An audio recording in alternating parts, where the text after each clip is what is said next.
Hey guys, here's another match uploaded. This is from about a week ago or so, so this is a little bit old news. There's still a lot more battles to come, and I'm sorry that I'm a little late on uploading all these videos, but lately we've been trying to devise some new strategies and been doing a lot of PvP lately. There have been about two PvP parties so far, and it was for Alric Ravensinger's 20th birthday and Kelsey Fireheart's and Diana Wildheart's first anniversary, Wizardversary. So, uh, been doing that and a lot of ranked lately, just trying to test out strategies and in a competitive environment. So far in this game, we're as you can see, we're going second, and it looks. I mean, with the blades that are already going up, we can, and based on the health that we're facing, we already know we're dealing with a life player who's got all the shields right now and an ice player. What we didn't expect was that polymorph right there. And that was a key indicator of he needs to go first. I mean, if they're not shielding him up, well, I mean, if they're going to shield up the pig, at least there will be fewer shields on the life player, which is great, because we'll go ahead and take those away. And I was anticipating on trying to steal away that one of his shields, I think the myth shield or so, or any kind of shield that they place on, maybe a stun shield of some sort, just a little anticipated move right there. So you can see we already have a Leviathan homed in on the pig, and so now there are two blades. So this team is being led by a balance, then a life, then an ice, and I believe it was a pyro, but he polymorphed into Ninja Pig. So most of the time, especially when you know that polymorph doesn't have any resist, go straight for it right away. The fewer cards played on the other team, the better. Um, so so that was basically our plan. And Victoria's asking, how did that not fizz? Well, smokescreen isn't too reliable. I mean, it's a great combo breaker, keeping four cards from being played simultaneously. I mean, there's no guarantee to it though. So, Pig's down. We're expecting this light player is probably going to toss some kind of heal, but he also has some blades. So we don't want him attacking too soon. So we went ahead and dispelled him. We were expecting the ice to hit, and if the ice wasn't going to hit, she was going to be stopped by a dispel. Meanwhile, Fallon, as you can see, is using just a storm snake right there, just to break any kind of shields that are in the way, any storm shields. So she's being very, very proactive in taking out defenses. And this is, I mean, it's not too much of a new strategy, but it is a new, I mean, it's not a new concept. You do want to break shields, of course, but just trying it out in a different way. So meanwhile, um, I'm deciding, should I Frost Giant or not? Because Christina still has two conviction counts. But you know what? I really don't want that ice moving that all that much. She's already has a dispel on top of herself. So she won't be able to play any stun shields. The life player might get stunned unless he plays a conviction. And if the ice player happens to play her conviction, we'll be able to. I mean, will at least do some damage, and she'll still be dispelled. So again, trying to even out the odds a bit. I mean, they are down a player, but they do have a life player going first, and again, they do have first turn advantage. So we definitely uh, felt like the underdogs for a lot of this battle. And as you can see, Michelle or Fallon went ahead and cleansed me. So again, some team play, Storm isn't all about blading up and hitting and shielding all the time. They can play supports very, very well. In effect, she kind of inverse blade me, if you think about it. Um, she allowed me to do full damage instead of the reduced 25. And here we go, Ronan popping on even more damage reduction. I mean, just looking at those balances pips and the lights pips and the ices pips and all those blades, we just knew, this is the early stages when we were still having a little bit trouble of dealing with blades ices, thaumaturges that like to stack up a lot of blades and then hit. So we thought we were going to deal with this a bit. So reducing as much as we can would not hurt. here we go. A few more extra disables. This life player has been passing and hasn't been playing, a minor blessing or a sprite or something small to get rid of his infections. So the longer that he waits with any disables on him or infections, the slower that their group's going to recover. And as you can see, they've already lost one player. I guess the pig didn't expect that the life player could really do anything. And so here we go. I'm not sure why these players don't carry any. I mean, considering that Silver Trumpet Vines, which drop very often, why players aren't carrying Cleanse Charms of any sort. I mean, you don't have to be a Storm Wizard to use it, and it doesn't cost any pips to help your teammates out. So, in 4v4, it seems like these players are pretty individualistic. Dry tongue little there. I don't know. Well, they're sending shields to the life player, but they are not helping him with those infections or those dispels. So, anyways, this is around. Yeah, these players are saying, "Hey, go ahead and play into the spells," and we're warning them like, you do lose pips. I mean, just to be fair to them, especially when they've lost a player already, and we're keeping them down pretty hard. We tell them, well, yeah, you are gonna lose some pips unless your teammates know how to stop us. I mean, looking at us, 3 of us are susceptible to stuns right now. And that ice player, for some reason, is not stopping us. She's not casting her Frost Giant anytime soon to give her life player some breathing room and allow that balanced player to lower our damage. She isn't bringing. I think she brought Nova earlier. Yeah, that's what we were trying to cleanse off a while back. But no, she decides to blade up. Guess she didn't have any Novas, but this ice, for some reason, using the Earthquake, which I don't know, it's a great move to get rid of all those shields on top of us, sure. But I mean, she would have done a lot more for her teammates if she had stunned, if not Cass and Ronan, she would have stunned the hitters, the elemental players, me and or Fallon and I, or me, sorry. Yeah, thinking about grammar in high school. Great. Anyways,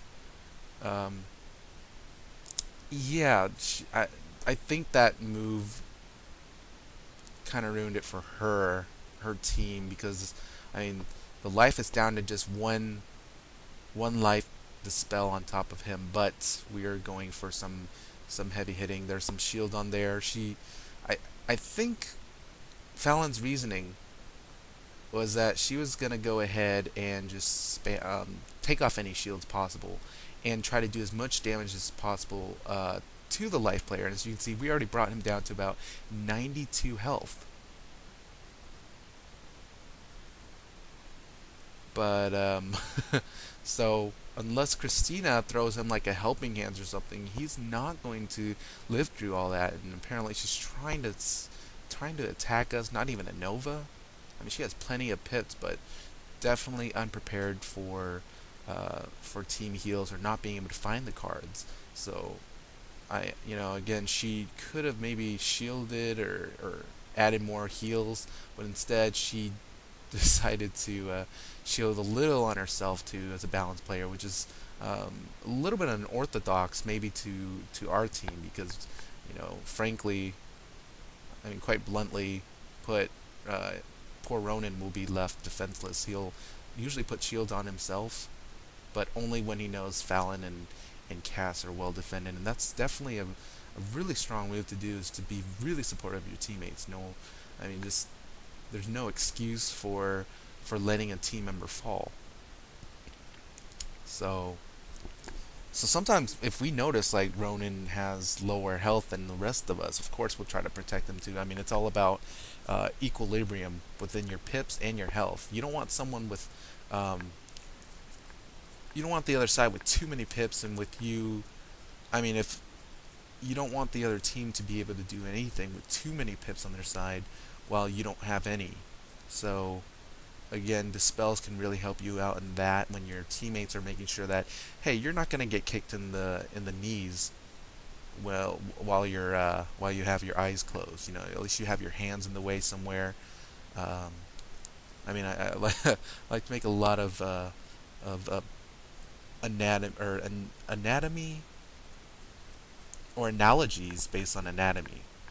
Um, because I think of a PvP team as like a single body, and you know, you're not a human isn't composed of, you know, an arm, a head, a body, and legs, but instead the all four of it put together is the human itself.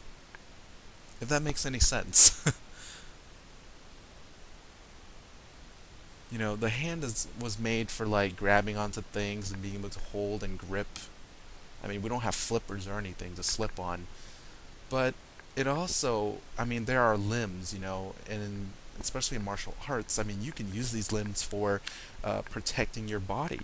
They're not made for just for one purpose, and that's what we're trying to demonstrate here as a team, as Perfect Catch, showing, hey, maybe this girl has like an amulet or some kind of heal, so we were trying to make sure that she cannot bring back her life player. So a bunch of infections and whatnot. Went ahead and Snow Angeled, and Ronan was gonna beguile someone to make sure that they cannot heal their teammates. So again, they're gonna have to sit there and either shield against my Snow Angel. I mean, it's kind of it's kind of insane. Now she can't even heal, and we've changed the order, so she goes last. So she's gonna have to shield up, not able to heal her teammates, but she'll get a chance to remove that entangle if she can. She does have a life force sword, so she can maybe kick one of her teammates, and I guess her teammate didn't realize, well, your ally's beguiled, so you can stun us now, which is okay, but yeah, I pointed out, you know, you just killed your teammate. So she's definitely not going to make that same mistake next time, I hope. You know, I mean, I mean, I don't know if she knew or understood how beguile was, or she noticed. Um, but it's all right, you know. Everyone learns, and you know, it's a part of dealing with some mistakes. I mean, embrace your losses and whatnot, and you'll get really, really far. I mean, it's a promise, because as you'll see in the future when I start uploading those videos when we've actually fought the most difficult teams. I mean, at least the teams that, you know, kind of frighten us the most, or at least make us worry, and those are the intense games. Those are the ones that we learn the most from, especially when we've lost. And then when we come back winning, I mean, it shows that, hey, we've been able to pick up something and apply it, basically. It's not as if we lost and just gave up and said, you know what, that was just one team. They can't, you know, that it's the end of the world and they're always going to win. No one team is always better than another. You can always outplay each other. So, you know, with that said, this team, I mean, they did have, in this battle, first turn did not have too much of a chance, especially with the Pyromancer, who would have done so much more with meteors, with blading and shielding, instead of turning into a polymorph. Um, you know, they were down a player. They didn't have the competency as a 4-player team. They ended up losing one of the teammates, and you know, I hope they find a new teammate or so. You know, if that was a random team, that's okay. I hope they end up finding really great players to be on their side. But you know, if that was a formed team, best of luck to them to improve, or at least find a new team member for sure.